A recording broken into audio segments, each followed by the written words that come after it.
One story ৩৪ রুতের বিবরণ ১ থেকে ৪ অধ্যায়। নওমি, রুত এবং বোয়াস। রুতের ঘটনাটি পুস্তকের মাঝামাঝি সময়ে রেকর্ড করা হয়েছে।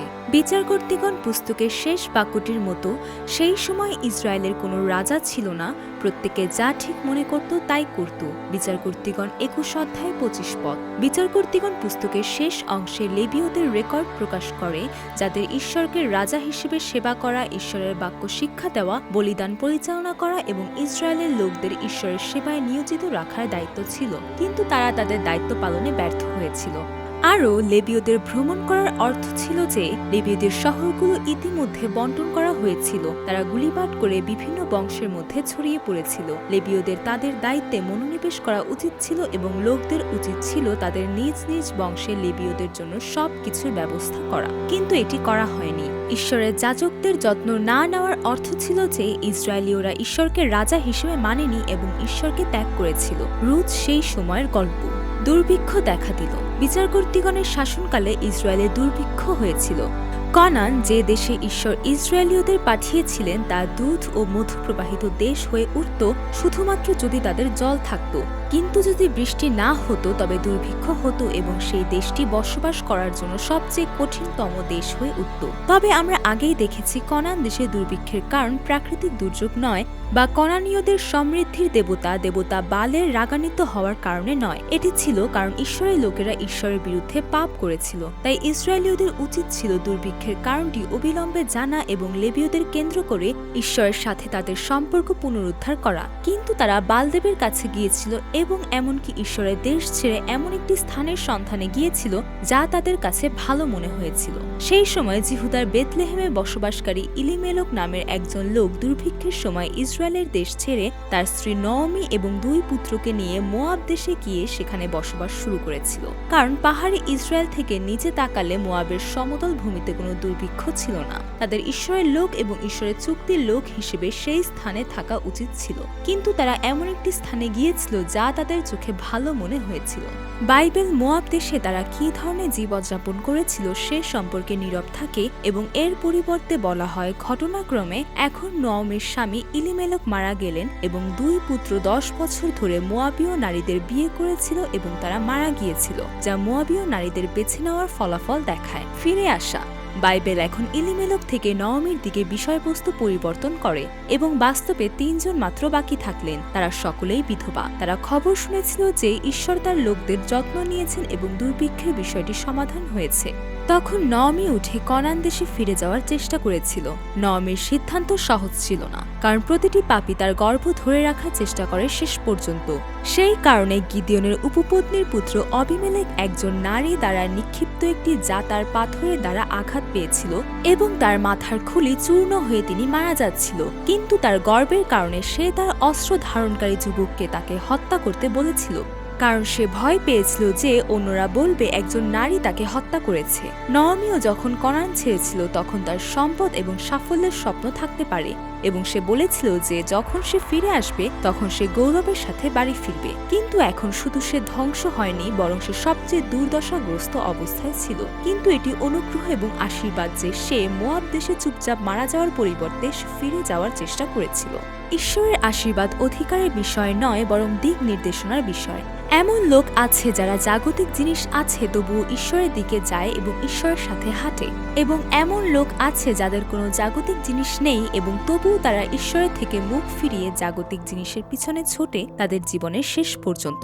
এছাড়াও এটি একটি আশীর্বাদ যে জাগতিক জিনিসের পিছনে ছোটার পর এবং মনে করা যে এটি সবকিছু, এবং তারপর সবকিছু হারানোর পর ঈশ্বরের দিকে ফিরে আসা শুধুমাত্র জাগতিক জিনিসের পেছনে ছোটার পরিবর্তে।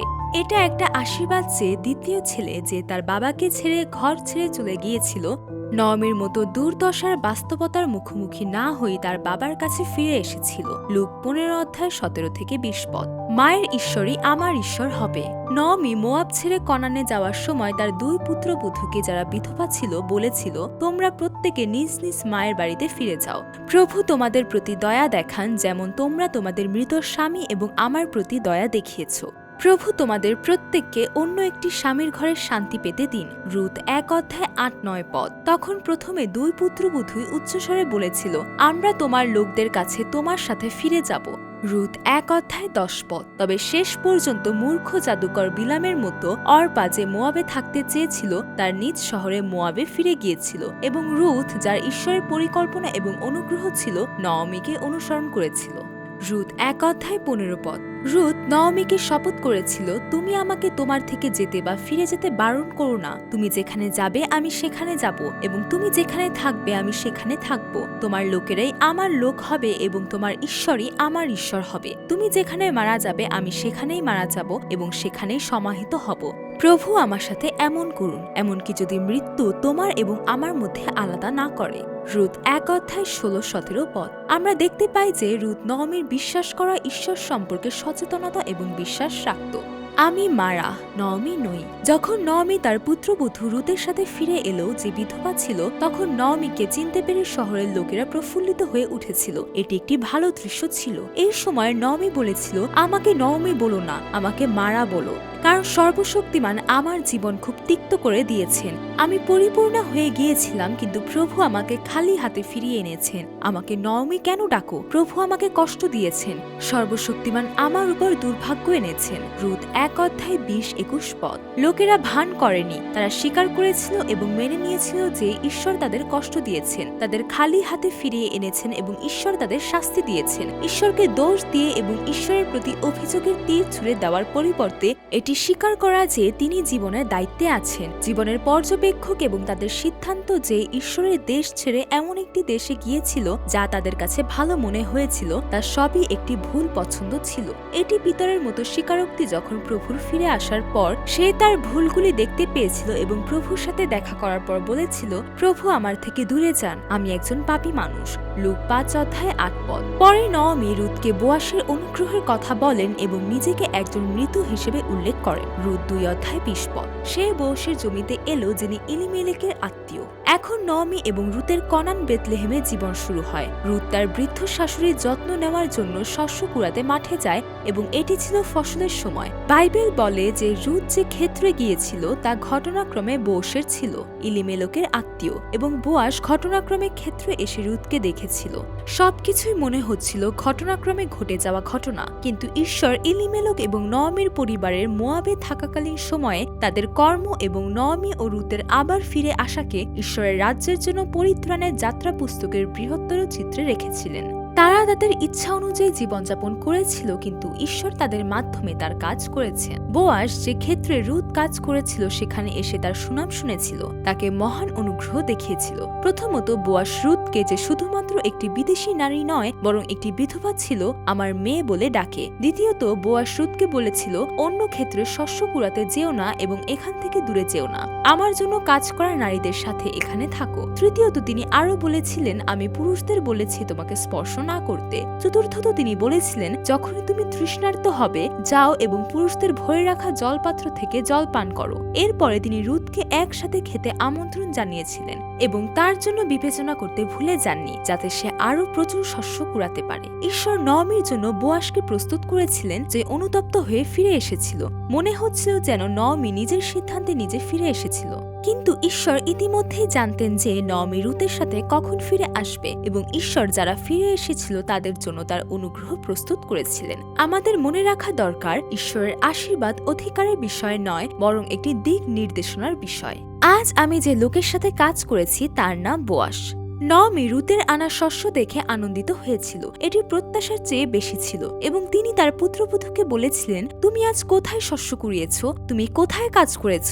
যে লোকটি তোমাকে লক্ষ্য করেছে সে ধন্য হোক। তখন রুথ বলেছিল, আজ আমি যে লোকের সাথে কাজ করেছি তার নাম বোয়াস। রুথ 2:19 পদ। এবং তিনি উত্তর দিয়েছিলেন, প্রভু তাকে আশীর্বাদ করুন, তিনি জীবিত এবং মৃতদের প্রতি তার দয়া বন্ধ করেনি। রুথ 2:20 পদ। আমাদের এখানে বোয়াসের দিকে তাকানো দরকার। রুথের পুস্তকের প্রধান চরিত্র নওমী বা রুথ নয় বরং বোয়াস। আরো স্পষ্ট করে বললে, বোয়াস বাইবেলের প্রধান চরিত্র যীশু খ্রিস্টের পূর্বাভাস দেয় এমন একটি চরিত্র হিসেবে উপস্থিত হয় এবং বিশ্বে কোনো আশা বা সম্ভাবনা নেই এমন দুই বিধবাকে বাঁচানোর জন্য একটি সরঞ্জাম হিসেবে ব্যবহৃত হয়। বোয়াস এমন একটি জীবনযাপন করেছেন যা ঈশ্বরের ভালোবাসা প্রকাশ করে রুতের প্রতি, যে বিদেশী এবং বিধবা ছিল এবং যার অনুগ্রহ পাওয়ার যোগ্যতা ছিল না। যেমন মোশে যে কুশীয় নারীকে নিয়েছিলেন এবং যেমন সুল্লমীয় নারীকে সলোমন ভালোবাসতেন। বোয়াসের মাও ছিলেন একজন বিদেশী নারী। জিরিহ থেকে পতিতা রাহব যে কনান দেশের ছিল, যে তার বিশ্বাসের সিদ্ধান্তের মাধ্যমে নিজেকে এবং তার পরিবারকে বাঁচিয়েছিল।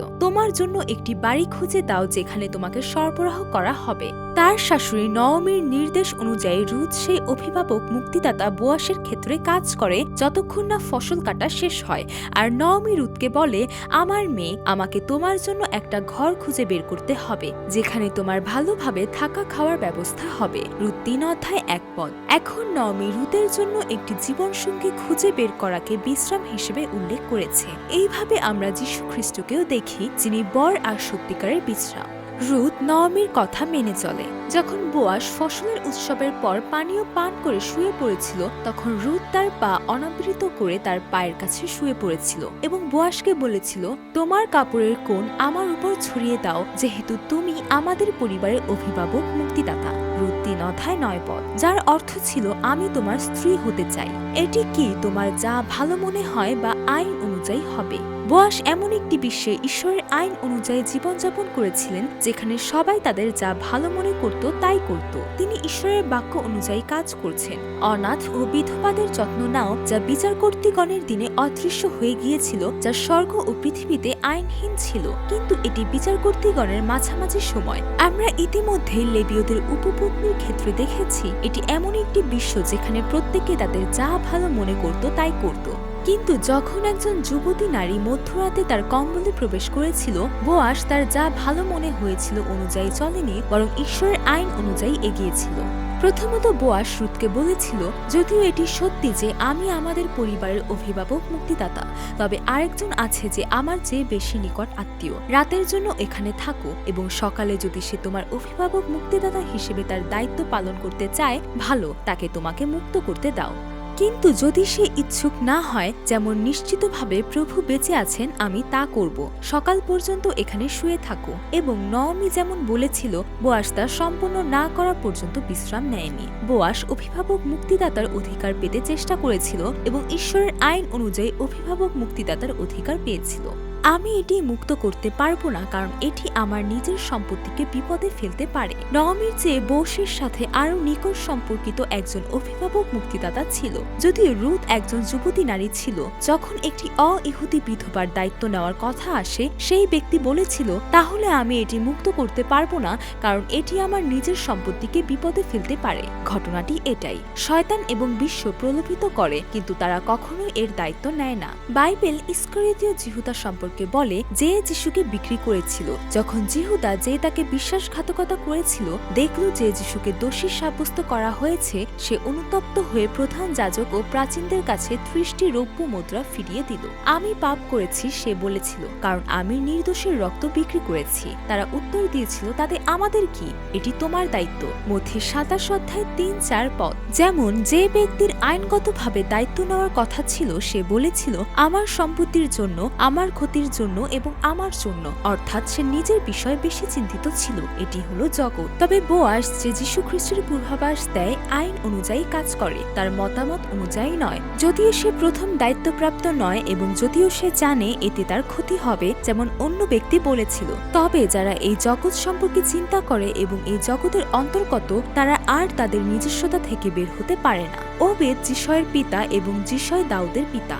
বোয়াস রুথকে বিয়ে করেছিল এবং একটি পুত্র সন্তানের জন্ম দিয়েছিল এবং রুথের গল্প শেষ হয়। বাইবেল নীরব থাকে যে বোয়াস এবং রুথ কত সুখে বসবাস করছিল, তারা কৃষি থেকে কত ফসল পেয়েছিল এবং তাদের কত সম্পদ ছিল। বাইবেল সেই গল্প বলার চেষ্টা করছে না। বোয়াস এবং রুথ সুখে বসবাস করছিল, তার রুথের উপসংহার নয়। এই ধরনের উপসংহার একটি জাগতিক গল্পের বইয়ের উপসংহার হতে পারে। জাগতিক লোকেরা যে আদর্শ অনুসরণ করে তা হলো তারপর থেকে তারা সুখে বসবাস করেছিল। তবে বাইবেল শেষ হয়, অতএব মসীহ যীশু খ্রিস্টকে তাদের মাধ্যমে দেখা গিয়েছিল। বোয়াস রুতকে বিয়ে করেছিল এবং ওবেদের জন্ম দিয়েছিল। ওবেদ যিশয়ের পিতা এবং যিশয় ছিল যীশুখ্রিস্টের পূর্বপুরুষ এবং সে দাউদের জন্ম দিয়েছিল, যা পুরাতন নিয়মের ইতিহাসে যীশুখ্রিস্টের আরেকটি প্রতিনিধি। বাইবেল বলে, আমরা জানি যে সমস্ত বিষয়ে ঈশ্বর তাদের জন্য ভালো কাজ করেন যারা তাকে ভালোবাসে, যাদের তার উদ্দেশ্যে আহ্বান করা হয়েছে। রোমীয় 8:28। এটি আরো বলে, তাই তোমরা খাও বা পান করো বা যা কিছু করো, সবকিছু ঈশ্বরের গৌরবের জন্য করো। প্রথম করিন্থীয় 10:31। ঠিক তাই, আমরা এই ইতিহাসে বাস করার কারণ শুধুমাত্র ঈশ্বরের গৌরবের জন্য, এমন এক জীবন যা যীশুখ্রিস্টকে প্রকাশ করে। আমরা এই বিশ্ব উপভোগ করার জন্য এখানে নেই। ঈশ্বর তার কাজ সম্পন্ন করার প্রক্রিয়ায় সাফল্য এবং ব্যর্থতা, বিজয় এবং পরাজয় উভয় ব্যবহার করবেন, যতক্ষণ না তিনি শেষ পর্যন্ত তার ইচ্ছা পূরণ করেন। ঈশ্বরের লোকদের মাধ্যমে ঈশ্বরের ইচ্ছা পূরণের গল্প যীশুখ্রিস্টের মাধ্যমে শুধুমাত্র সম্পূর্ণ হবে। এমন ঈশ্বরের রাজ্যের গল্প বিচারকদের পর এখন এগিয়ে যাবে ভাববাদী সময়ের সময় পর্যন্ত। আমেন।